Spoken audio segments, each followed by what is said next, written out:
సచివాలయం సిబ్బందికు మరియు జనసేన అధ్యక్షులకు అందరికీ కూడా నా యొక్క హృదయపూర్వక నమస్కారములు. అదేవిధంగా ఈనాటి కార్యక్రమానికి విచ్చేసినటువంటి మా పంచాయతీ తరపున వచ్చినటువంటి ప్రజలందరికీ కూడా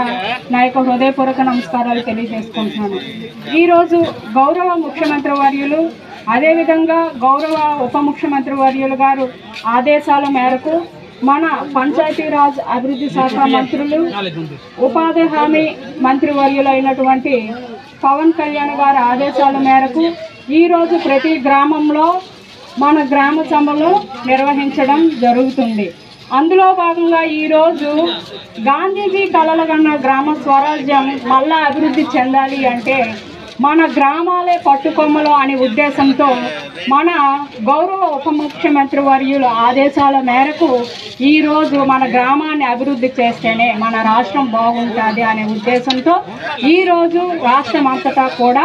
ఈ గ్రామ సభలు నిర్వహించి అందులో భాగంగా ప్రతి పనిని గుర్తించి వాటిని నమోదు చేసి వాటి అభివృద్ధి దిశలో భాగంగా మనందరము కృషి చేయాలనే ఉద్దేశంతో ఈరోజు మన గౌరవ ముఖ్యమంత్రి వర్యులు ఈ సభలను నిర్వహించడం జరిగింది. అందులో భాగంగా మీ అందరూ కూడా మీ వ్యక్తిగత పనులు అయితేనేమి ఏవైనా కూడా మీరు మా దృష్టికి తీసుకొచ్చినట్లయితే ప్రతి పనిని మేము నమోదు చేసి వాటి అభివృద్ధి దిశగా మేము కృషి చేస్తూ అదేవిధంగా మన గ్రామాన్ని కూడా అభివృద్ధి పదంలో మేము తీసుకువెళ్తామని మీ